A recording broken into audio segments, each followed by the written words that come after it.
একে বলা হতো রোম সাম্রাজ্য।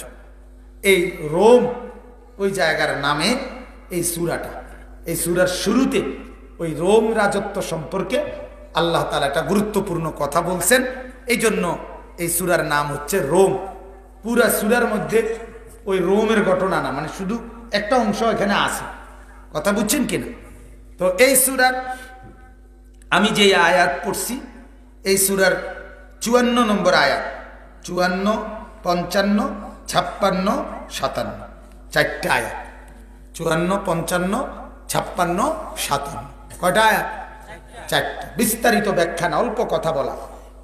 আল্লাহ তাআলা আমাদের প্রত্যেককে আমাদের পুরা জীবনের শুরু থেকে শেষ প্রথম এটা মনে করাই দিছে। আল্লাহ আমাকে স্মরণ করাচ্ছে। আল্লাহ বলতেছে আল্লাহ আল্লাহ, আল্লাহ বলছে আমি আল্লাহ। আল্লাহ বলে এবার শোনো আমি কেডা, মানে আল্লাহ নিজের পরিচয় দিচ্ছে। আল্লাহ আল্লাহ, আল্লাযী, যিনি। এই যিনি বলে কি বলতেছে? নিজের পরিচয়। কোরআনুল কারীমে বহুভাবে আল্লাহ তাআলা নিজের পরিচয় দিছে। আল্লাহ তাআলা অনেকভাবে আসমান বানাইছে। আল্লাহ বলছে জানো আমি, জমিন আমি, কায়নাতের সব আমি। বহু কিসিমে আল্লাহ নিজের কি দিছে? পরিচয় দিছে। এখানেও আল্লাহ বলছে আল্লাহ আল্লাযী খালাকাকুম। আল্লাহ বলেন আমি আল্লাহ, যিনি তোমাদেরকে সৃষ্টি করেছেন। মিন দুফিন, প্রথম দুর্বল অবস্থায়। কি অবস্থায়? দুফ। এ আল্লাহ তাআলা আমাদের সৃষ্টির হিসাবটা, আমাদের জিন্দেগির ভাগটা বলতেছে যে বান্দা শোনো আমি সেই আল্লাহ যিনি তোমাদেরকে সৃষ্টি করেছি দুর্বল অবস্থায়। একেবারে ছোট্ট একটা মাসুম বাচ্চা মায়ের পেট থেকে বের করছি।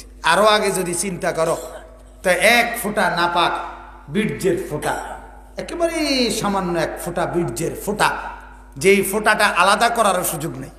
মূলত বীর্যের যেই ফোঁটা দিয়ে মানুষ তৈরি হয়, মানুষের নির্গত বীর্যের কোটি কোটি ভাগের এক শুক্রাণু, সামান্য, সামান্য তো সামান্য শব্দ, দন্তা শেখের ময়কার মা দন্তার নজফলা, সামান্য, কিন্তু এটা আসলে এই সামান্য দিয়ে বুঝান যায় না। বোঝেননি আমার কথাটা? আপনি সামান্য কই আপনি যে দূর বুঝাইবেন এক দূরও না। আপনারা আমি যদি আপনি যেটা সামান্য কদ্দুর মাড়ি লনছে, তো সামান্য মাড়ি লইতে আপনি যে দূর লেবেন, ওই যেটুকু দিয়ে আল্লাহ মানুষ বানায় এটা তার চাইতে কোটি গুণ বেশি সামান্য।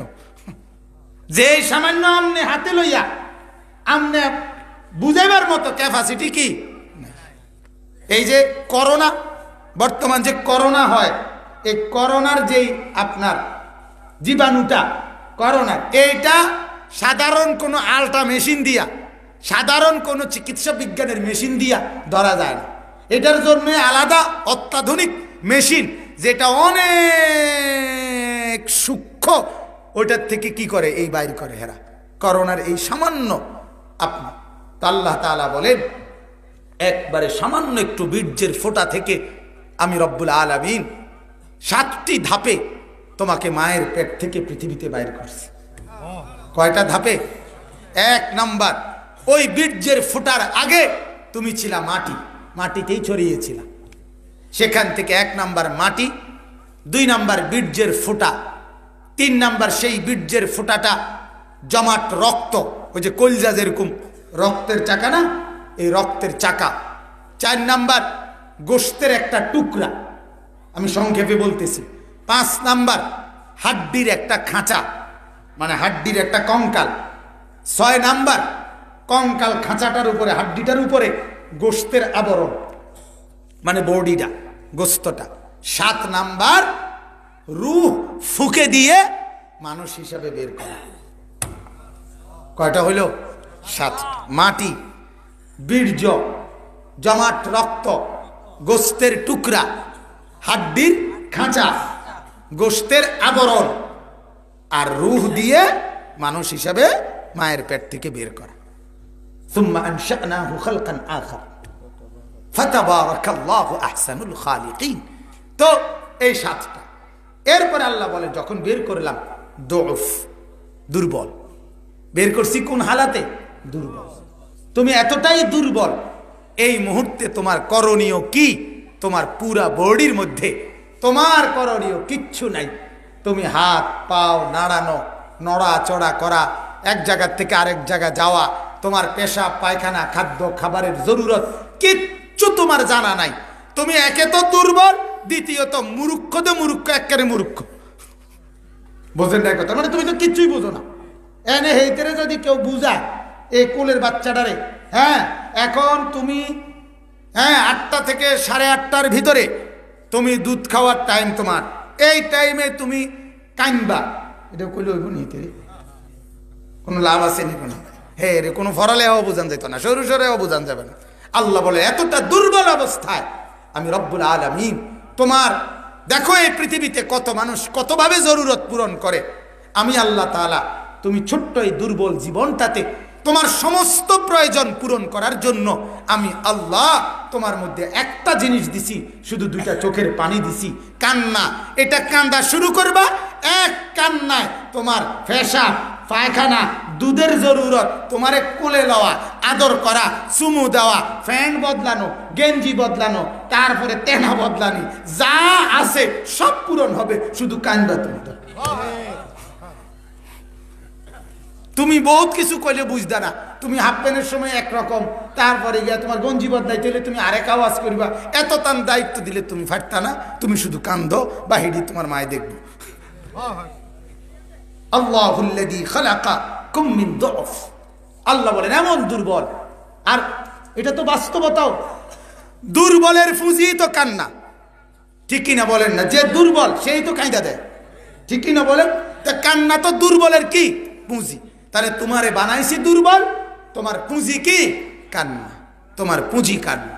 আল্লাহ তাআলা বলেন, আমি সংক্ষেপে বোঝাচ্ছি, সুম্মা জাআলা মিন বাদি দুফিন, সেই দুর্বল, লা লাকা ইয়াদুন লা তাবতিশ, তোমার হাত ছিল কিন্তু তুমি ধরতে পারতা না, কারণ দুর্বল। কারণ কি বলেন না? লাকা ফামুন লা সিন্নুন লাক, তোমার মুখ ছিল কিন্তু তুমি দাঁত ছিল না, কেন? তুমি দুর্বল, তুমি কামড়াইতে পারতা না কিছু। তোমার পাও ছিল কিন্তু তুমি হাঁটতে পারতা না, কারণ দুর্বল, ঠিক না বলেন?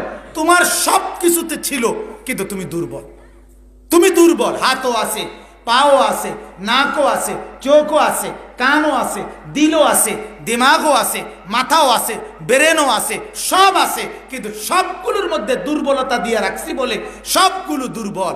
সুম্মা জাআলা মিন বাদি দুফিন কুওয়াতান, এরপরে আমি আল্লাহ ধীরে ধীরে ধীরে ধীরে সেই দুর্বলতাকে সবগুলো অঙ্গের মধ্যে শক্তি দিয়ে এবার শক্তি সঞ্চার করছি। এবার হাতও নড়ে, এবার পাও নড়ে, এবার মুখও কামড়ায়, এবার দাঁতও ওঠে, এবার কানও শুনে, এবার দৌড়াইতেও পারে, ধরতেও পারে, ছুঁইতেও পারে, হাঁটতেও পারে, খাইতেও পারে, ঘুমাইতেও পারে। সব শক্তি এই দুর্বল অঙ্গে আমি দিয়েছি। কে দিয়েছে বাজার? সুম্মা জাআলা মিন বাদি দুফিন কুওয়া। এজন্য যৌবনকে মানুষের কুওয়া বলা হয়, শক্তি। এজন্য আল্লাহ যৌবন বলে নাই, বলছে কুওয়া, শক্তি, শক্তি। এজন্য যুবকের সবচেয়ে গুরুত্বপূর্ণ, মানুষের হায়াতের শক্তির টাইম হলো মাঝের টাইমটা। কোন টাইমটা বলেন? মাঝের শক্তি, এটাই যুবক। এজন্য গোটা পৃথিবীর সমস্ত কাফের বেঈমানের, মনে রাখবেন, সমস্ত ষড়যন্ত্র, সমস্ত বদমাইশি, সমস্ত নষ্টামি, সমস্ত নোংরামি, সমস্ত বেহায়াপনা, সমস্ত অশ্লীলতা, সব কিছুর মূল টার্গেট যুবক যুবতীকে লক্ষ্য করে। কি করলে, কি বুদ্ধি দিলে যুবক শেষ হয়ে যাবে, কি বুদ্ধি দিলে শক্তিটা শেষ হয়ে যাবে, শক্তির টাইমটা, এটাই মেইন টার্গেট, এটাই মেইন টার্গেট। বুড়া করে লইয়া তো টেনশন নাই থাকবে, টেনশন কারে লইয়া? যুবক, যুবক, যৌবন। কারণ যৌবন হলো শক্তি, যৌবন হলো কি বলেন না? সুম্মা জাআলা মিন বাদি দুফিন কুওয়া। তাহলে আল্লাহ বলেন, বান্দা আজ তুমি হাসতে পারো, আজ তুমি হাঁটতে পারো, আজ তুমি ধরতে পারো, আজ তুমি ছুটতে পারো, আজ তুমি দিবা ঋষি মেহনত করতে পারো। এই যে যৌবনের এই পরিশ্রম, সারা রাত জাগলো শরীর ক্লান্ত হয় না, সারা দিন পরিশ্রম করলেও শরীরের বল পড়ে না।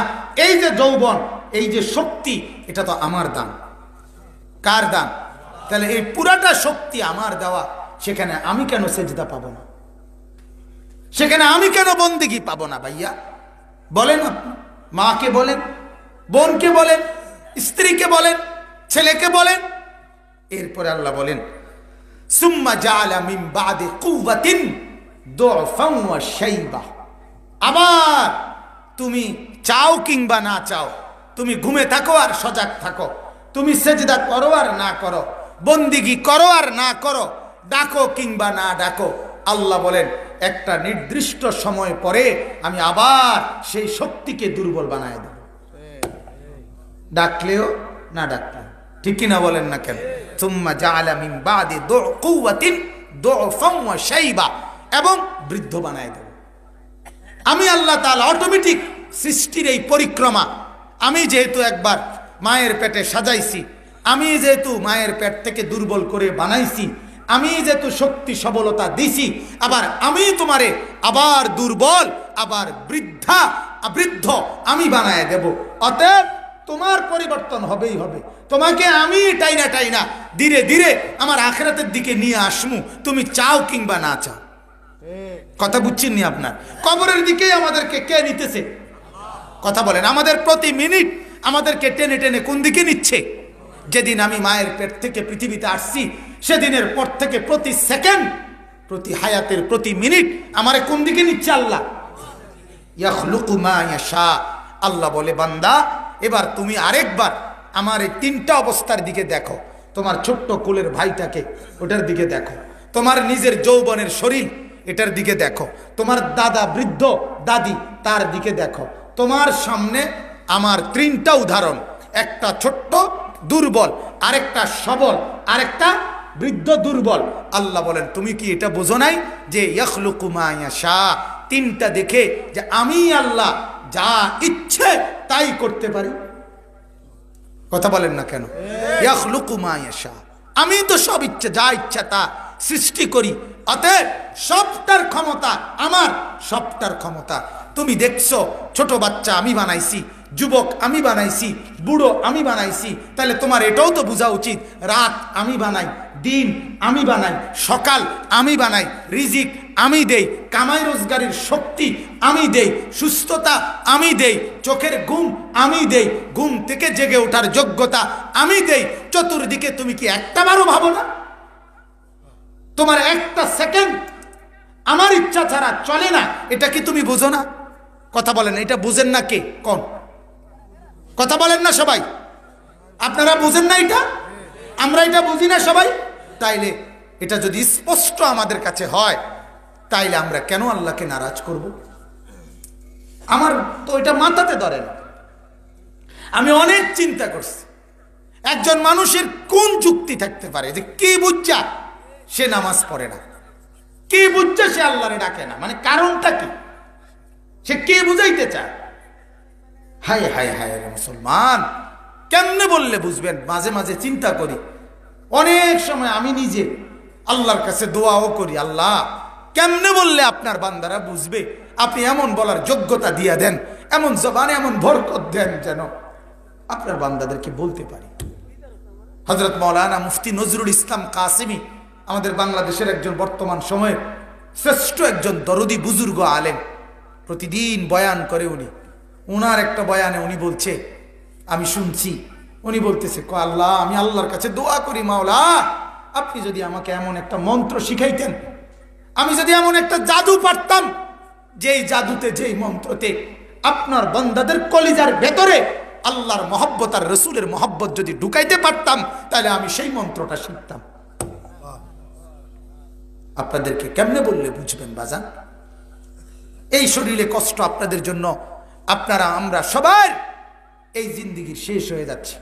আমার 41 বছর বয়স, আমার 40 বছর শেষ হয়েছে, আর এই বছর আমি আপনার আলাদা একটা সিটে বসতে হয়।